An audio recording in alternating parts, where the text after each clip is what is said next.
Hello everyone, welcome to your channel Unlock Biology with Dr. Parita, where difficult concepts of biology are unlocked in a very easy way. Yes. So already आपको पता है कि हम लोग NCERT से 11th and 12th standard के सारे topics मेरे वीडियोस में कवर करने वाले हैं, जिसमें हम लोग हैं स्ट्रक्चर ऑर्गेनाइजेशन एंड एनिमल्स के टॉपिक में, एंड हम लोग उसके फर्दर वीडियोस में हैं, मतलब हम लोग उसके 6th वीडियो पे हैं। ओके, जिन्होंने पहले के वीडियोस नहीं देखे वो ज़रूर देखें ताकि आप लोग एक ट्रैक पकड़ लो प्रॉपरली। एंड आपको ऑलरेडी पता है कि मेरे पर्सनल नोट्स के PDF with markings along with NCERT text book के मार्किंग्स जो मैं ड्यूरिंग द वीडियोस कराती हूँ वो आपको फ्री ऑफ कॉस्ट मेरे चैनल पे डाउनलोड करने मिलेंगे, और टेलीग्राम चैनल की जो लिंक है वो मेरे वीडियो के डिस्क्रिप्शन में है, सो उसको क्लिक करके आप इजीली डाउनलोड कर सकते हो। ये वीडियोस हर उस स्टूडेंट्स के लिए यूजफुल है या डॉक्टर्स के लिए यूजफुल है जो अपने बेसिक कॉन्सेप्ट्स बायोलॉजी के क्लियर करना चाहते हैं। Let's start with the next topic in structural organization in animals, which is nothing but special modifications of epithelial tissue. Because हमने epithelial tissue जो complete जो NCERT टेक्स्ट बुक में दिया है वो हमने complete कर दिया है, सिर्फ junctions of epithelial tissue बाकी है जो हम लोग आज के लेक्चर में complete करेंगे।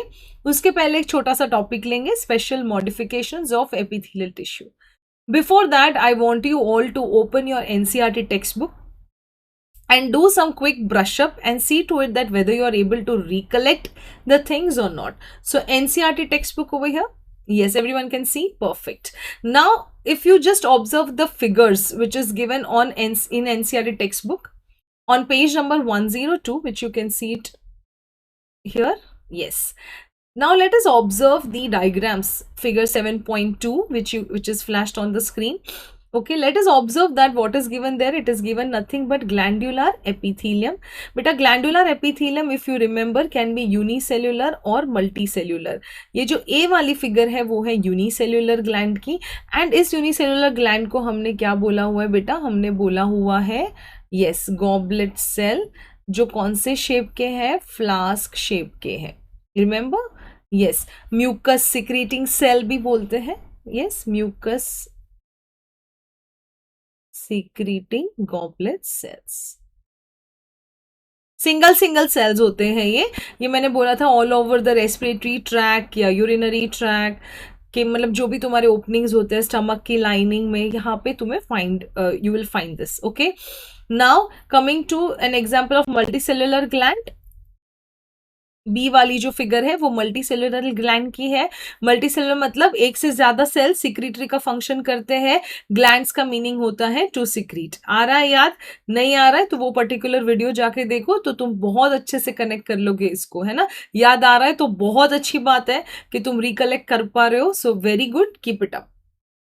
कंपाउंड एपिथेलियम, यहाँ पे जो डायग्राम दी गई है, कंपाउंड एपिथेलियम का मीनिंग सिंपल होता है मल्टी लेयर्ड सेल्स। इसको तुम यहाँ पे भी ऐसे लिख सकते हो फॉर योर रेफरेंस। ये दो में डिवाइडेड है, stratified and transitional. Correct, transitional का मीनिंग चेंज होता है, यूरोथीलियम भी बोलते हैं उसको। यस, क्योंकि वो यूरेटर्स एंड यूरिनरी ब्लैडर में दिखता है। Very nice. ओके, एक और चीज जो मैं चाहती हूँ कि तुम रिवाइज करो कि कंपाउंड एपिथेलियम के जो एग्जांपल्स जो एनसीईआरटी में दिए, जो ज्यादा दिक्कत एग्जांपल्स में होती है, तो बेटा मैंने बहुत अच्छे से तुम्हें बोला हुआ है कि एनसीईआरटी के एग्जाम्पल्स तो तुम्हें याद करने ही करने हैं, बाकी के सारे एग्जाम्पल्स जो हमने प्रीवियस लेक्चर्स में किए हैं जो मेरे नोट्स में है उसको भी याद रख लो तो अच्छा है। Let us look into NCERT examples. पहली एग्जाम्पल हम देख रहे थे dry surface of the skin, compound epithelium. तो कौन सी कंपाउंड यहाँ पे दिखती है तुम्हें ड्राई सरफेस ऑफ स्किन में? Yes, you can C stratified, ST लिखा है यहाँ पे, स्ट्रैटिफाइड स्क्वैमस, SQ। ओके, यहाँ पे दिखता है तुम्हें stratified squamous. Yes, you can see keratinized. Then coming to moist surface of buccal cavity, again you will see what? You will see over here stratified squamous, stratified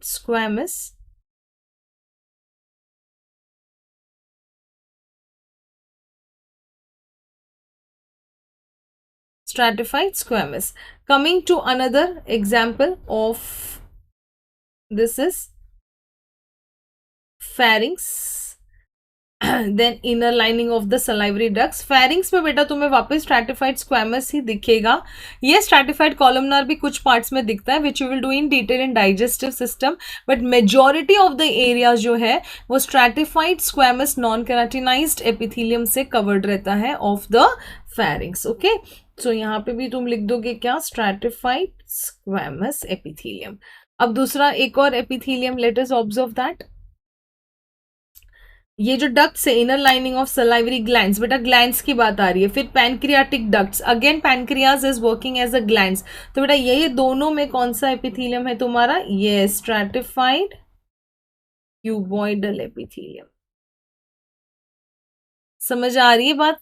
yes, very nice. तो एक just brush up था, ठीक है। अब हम लोग अब हम लोग क्या करने वाले, we are going to learn this part of NCERT which is given in the bottom about the junctions. ये कुछ दिख रहा है ना तुम्हें यहाँ पे, जंक्शंस जंक्शंस जंक्शंस है ना। So let us understand what these junctions mean. So let us move to our notes and try and understand the junctions. And I told you before that a small topic which is not given in your NCERT, that is special modifications of epithelial tissue.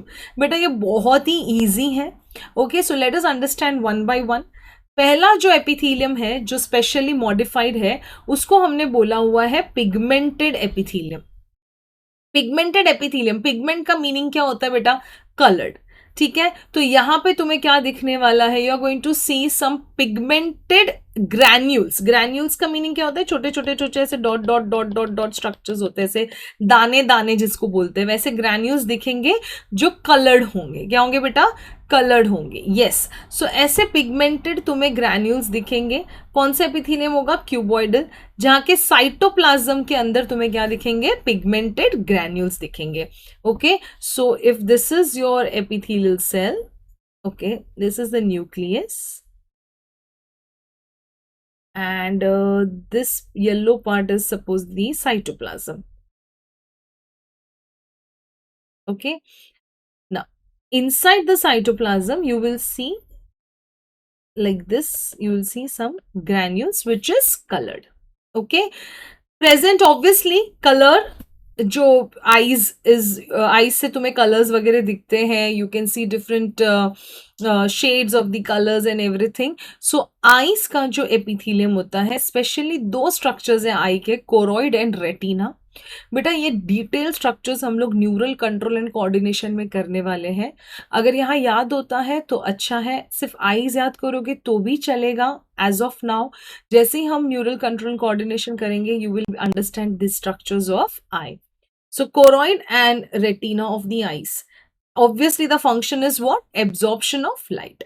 Sensory epithelium वो होता है जो sense कर सकता है, like smell and taste. So smell कहाँ पे है, nose में, taste कहाँ पे है, tongue में। तो यहाँ के और यहाँ के जो coverings है, उसके जो cells है, मतलब epithelial cells, वो एक specialized, वो specially modified है, किस चीज के लिए, सूंघने के लिए और टेस्ट करने के लिए। So nasal epithelium and taste buds, यहां पे क्या है बेटा, yes sensory, it is sensitive to stimuli, specially the sensory functions like sight हो गया, स्मेल हो गया, टेस्ट हो गया। तो स्मेल एंड टेस्ट यहाँ के epithelium are very much modified to, yes, to sense the stimulus. Now very important is this one, pseudo stratified epithelium. बेटा ये क्या है, ध्यान से समझना इसको। सपोज मैं आप लोगों को माइक्रोस्कोप में एक एपिथेलियम दे दूं आइडेंटिफाई करने के लिए, जहां तक कि तुम्हारी अब तक की नॉलेज है, like you know what is simple epithelium, what is compound epithelium. अब मैं तुम्हें बोलूं कि बेटा जाओ जाके माइक्रोस्कोप में एपिथेलियम देखो और मुझे बता दो कि ये कौन सा वाला एपिथेलियम है, ये सिंपल है या कंपाउंड एपिथेलियम है। अब क्या होता है ना बेटा, न्यूक्लियस जो होता है ना वो थोड़ा डार्क स्टेन होता है, न्यूक्लियस जो होता है ना वो डार्कली स्टेन होता है माइक्रोस्कोप में। तो ज्यादातर ना तुम्हें न्यूक्लियस ज्यादा दिखेगा, समझ आ रही है बात, you will see more of nucleus, nucleus का पार्ट तुम्हें ज्यादा दिखेगा, ये वाला। सो नाउ सी, अगर तुम्हें सिर्फ न्यूक्लियस ही दिखना है एंड उससे तुम्हें आइडेंटिफाई करना है कि वो सिंपल है या कंपाउंड है, तो देखो अगर मैं तुम्हें एक स्लाइड दूं, यहाँ पे तुम्हें बेसमेंट मेम्ब्रेन दिख रही है क्योंकि वो एपिथेलियल टिश्यू है, ठीक है, और फिर तुम्हें ऐसे न्यूक्लियस दिख रहा है like this.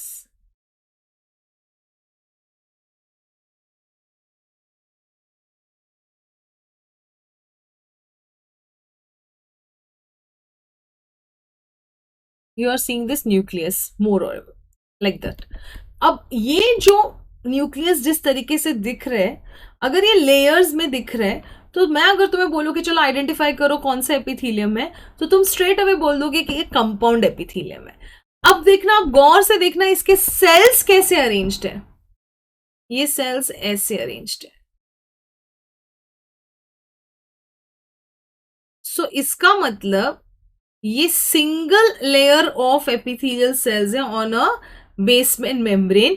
Just because of the nucleus position is differing, you see it as layers, but it is actually not layers है नहीं, but वो दिखता layers जैसा है। ठीक है, मतलब तुम्हें क्या इंप्रेशन आ रही है? तुम्हें इंप्रेशन आ रही है फॉल्स लेयर्स की, बट वो एक्चुअली क्या है? Actually it is single layer, only the nucleus are placed at different levels। ठीक है, सो ऐसे एपिथीलियम को तुम क्या बोलते हो? देखो, इन बायोलॉजी, सॉरी मैंने फॉल्स की स्पेलिंग रॉन्ग लिख दी है, mistake, this is a problem. False appearance. अब देखो, बायोलॉजी में बेटा फॉल्स का जो मीनिंग होता है, मतलब फॉल्स को हम एक वर्ड डिनोट करते हैं स्यूडो। स्यूडो का मीनिंग क्या है? फॉल्स। ठीक है, लेयर्स मैंने ऑलरेडी तुम्हें बता दिया है, हमने क्या बोला है लेयर्स को? स्ट्रैटा। ठीक है, तो अगर मैं इस वर्ड को बोलूं तो ये हो गया pseudo stratified epithelium where it appears like strata, but actually में क्या है वो? simple, मतलब it is single layer of cells along in on a one single basement membrane. They are belonging to the same, very important, same basement membrane। ठीक है, चलो definition पढ़ते हैं अभी। One layer of columnar cells but appear to be in different two layers due to nuclei at different levels on same basement membrane. The word same, it is on the same basement membrane, and that is the reason we call it as what? Pseudo stratified epithelium. Okay, where do you find this? You find it in trachea and bronchi. If it is in trachea and bronchi, obviously it is going to have what, beta? It is going to have cilia on the surface. So ciliated pseudo stratified epithelium is found where? In trachea and bronchi. Cilia, obviously you know, already explained in ciliated epithelium, beat outward what? To expel dust or bacteria which is trapped by the mucus। और mucus कौन secrete कर रहा है बेटा? goblet cells, जो इसके बीच बीच में present होते हैं। So if you observe the diagram of this particular trachea and bronchi, which is in this region that is the thoracic region में present है, ciliated pseudo stratified epithelium है, and बीच बीच में you have some goblet cells which is secreting mucus। Okay,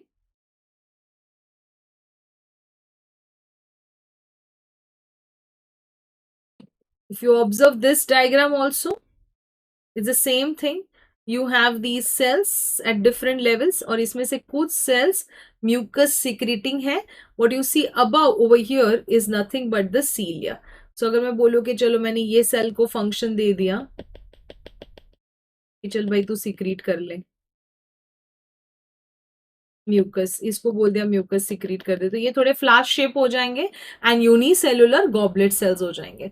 is this clear बेटा? सो trachea में कौन सा है? Pseudo stratified epithelium which is ciliated. Clear? Very nice. अब बात करते हैं specialized junctions of epithelial tissue के. ठीक है, अब जंक्शंस मतलब क्या, पहले तो ये बात समझ लो. जंक्शन का मीनिंग होता है कोई तो लिंक, है ना. हम लोग ट्रेन में ट्रैवल करते हैं, हम बोलते हैं चलो यार जंक्शन पे ट्रेन रुकी है. So what is junction? Junction का मीनिंग ये है कि वहां से सारी ट्रेन्स कनेक्ट हो रही है आगे की. Junction means connections. अब ये स्पेशलाइज्ड जंक्शंस है जो दो एपिथेलियल सेल्स के बीच के कनेक्शंस हैं, और हर एक कनेक्शन का सिर्फ लिंक करना फंक्शन नहीं है, उनका कुछ और भी फंक्शन है. मतलब स्ट्रक्चर तो बना ही रहा है वो दो एपिथेलियल सेल्स को ज्वाइन करके, बट उसका कोई ना कोई फंक्शन भी है. See now understand. There is one basement membrane. Now, on this basement membrane, you have cells which are arranged like this, epithelial cells. अब ये epithelial cells को end to end, जो edge to edge वो attached है, ये edge to edge attachment कराने के लिए बेटा क्या है, तुम्हें कुछ junctions की जरूरत है. Junctions मतलब connecting link. ठीक है, तो अब वो कनेक्टिंग लिंक दो सेल्स के ऐसे बीच में प्रेजेंट होती है. वो 3 टाइप की रहती है, मैंने उसको ऐसे याद रखा हुआ है, टैग. ठीक है, टैग मतलब टाइट, अडहेरिंग एंड गैप जंक्शंस. ठीक है, अडहेरिंग का मीनिंग होता है टू एंकर, या फिर कोई चीज को होल्ड करके रखना. होल्ड करके रखना उसको बोलते हैं adhering. Okay, so let us understand what are these 3 types of junctions. If you observe this diagram very carefully, which is right away flashing on the screen, ये फर्स्ट वाली जंक्शन, टाइट जंक्शन, ये दो sales के बीच में है. और बेटा ये कौन सी सरफेस है एपिथेलियल सेल्स की? अपाइकल सरफेस है. ये साइड वाली सरफेस कौन सी सरफेस है? लैटरल सरफेस है. और ये नीचे वाली सरफेस कौन सी सरफेस है? बेसल सरफेस है. ठीक है, so you have apical surface, lateral surface and what you have is basal surface. अब ये जो अपाइकल सरफेस है उस रीजन में तुम्हें कौन सी जंक्शन दिख रही है यहाँ पे?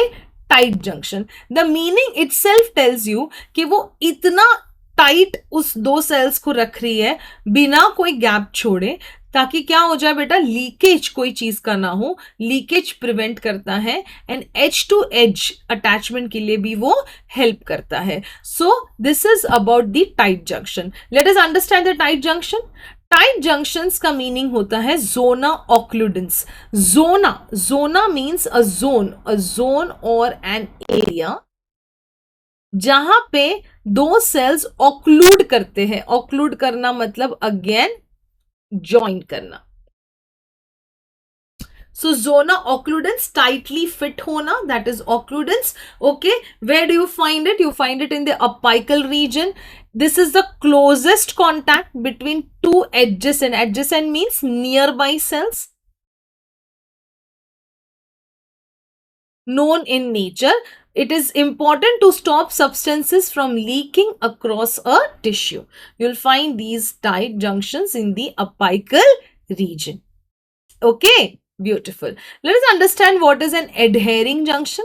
If you see adherence, this is an adherence junction. Adherence means to hold.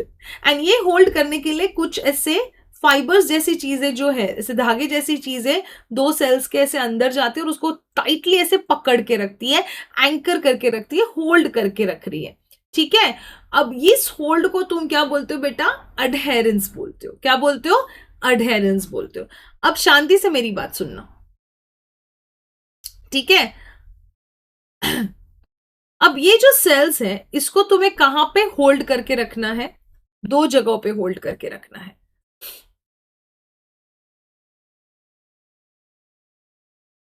एक तुम्हें उसको होल्ड करना है एक सेल को दूसरे सेल से. ठीक है, सो एक ये रीजन में होल्ड करके रखना है. करेक्ट, यहां पे जहां पे मैंने पिंक ड्रॉ किया है. और दूसरा तुम्हें उसको होल्ड करना है इस सेल को इस बेसमेंट मेम्ब्रेन के साथ, मतलब एक नीचे की तरफ होल्ड करके रखना है. ठीक है बेटा, ये भी एडहेरिंग जंक्शन है एंड ये भी एडहेरिंग जंक्शन है, both of them are adhering junction. ठीक है, सो अडहेरिंग जंक्शन जो होता है वो सेल को सेल से अटैच करने के लिए होता है और सेल को बेसमेंट मेम्ब्रेन के साथ अटैच करने के लिए होता है। जो सेल को सेल के साथ अटैच करता है वो जंक्शन क्या है, डेस्मोसोम्स। और जो सेल को बेसमेंट मेम्ब्रेन से अटैच करते हैं उस जंक्शन को क्या बोलते हो, hemidesmosomes, which you can see, hemi मतलब हाफ। ये देखो ये दोनों साइड से धागे जा रहे हैं, ये आधे आधे ऐसे धागे जा रहे हैं, सो हेमी मीन्स हाफ। ओके, मैं इसकी एक डुप्लीकेट कॉपी कर लेते हैं इस पेज को, परफेक्ट। तो मैं इसका एक डुप्लीकेट पेज भी इसका मैं क्रिएट करके आप लोगों को पीडीएफ में दे दूंगी, और else you can just draw this diagram again and learn it properly. Okay, मैं चाहूंगी कि तुम लोग डायग्राम ड्रॉ करके लर्न करो। ओके इसमें तो देख ही लो बट खुद भी ड्रॉ करो, so that immediately will realize कि डायग्राम से ही सारे जंक्शंस याद हो जाते हैं। Okay, this a beautiful diagram for you to understand now. So let us understand this gap, your adhering junctions, because I am taking this adhering first according to the mnemonic. Adhering junction जो है, adhering junction again I am mentioning it here कि adhering junctions दो type के रहेंगे। एक रहेगा तुम्हारा cell to cell encourage और एक रहेगा सेल टू बेसमेंट मेम्ब्रेन। ठीक है, जो सेल टू सेल वाला अटैचमेंट है उसको हमने क्या बोल दिया बेटा, डेस्मोसोम्स, जिसको तुम मैक्यूला अडहेरेंस भी बोलते हो,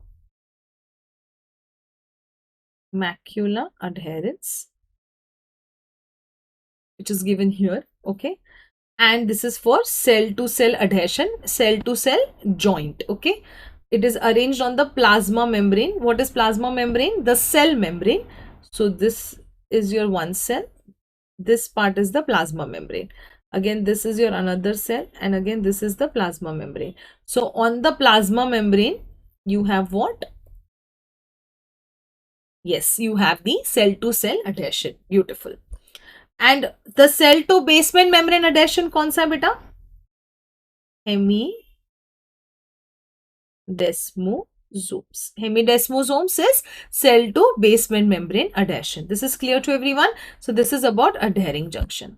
अब सेल को आपस में न्यूट्रिशन तो एक्सचेंज करना पड़ेगा, साइटोप्लाज्म से एक साइटोप्लाज्म से दूसरे साइटोप्लाज्म को कम्युनिकेट करना पड़ेगा, सारा न्यूट्रिशन एक दूसरे को देना पड़ेगा। करेक्ट, कि भाई मेरे पास ये न्यूट्रिशन आए तू भी ले, I have got this, signals pass करने पड़ेंगे स्टिमुलस के।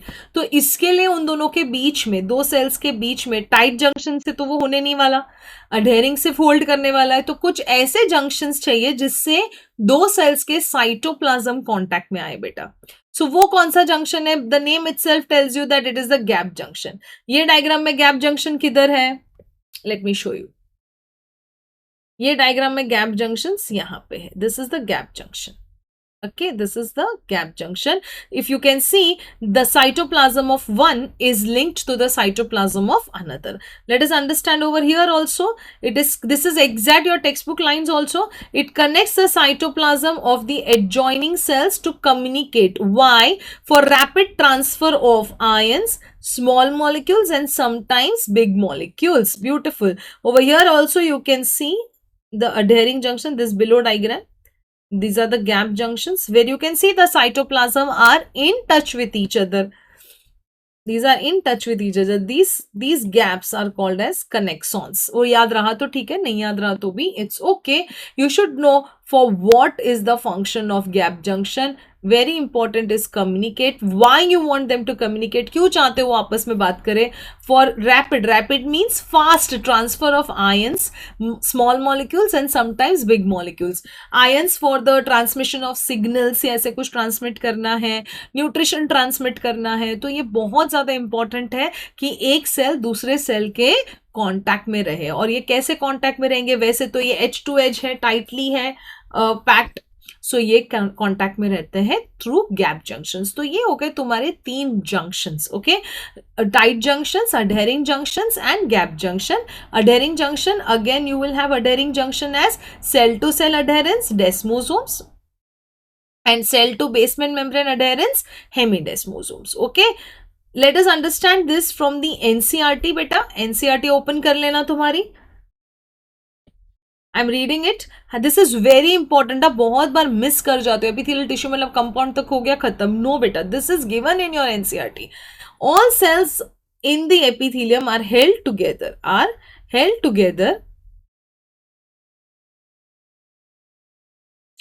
with little intercellular material, in nearly all animal tissues you have specialized junctions. Very important line is this one. Which one? This one.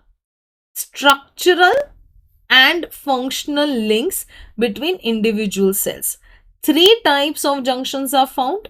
Cell junctions are found in the epithelium and other tissues. They are called as what? Tight junctions, adhering junctions and gap junctions.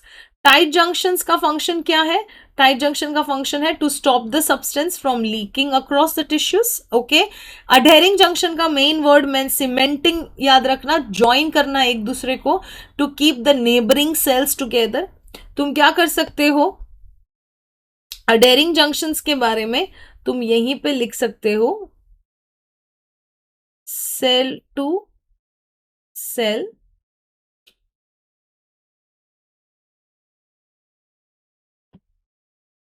which is also called as desmosomes. Then cell to basement membrane, which is also called as hemidesmosomes. Beautiful. Hemidesmosomes. I've written it here. Okay, you will find that in the PDF that you will download. You'll understand it. Okay, now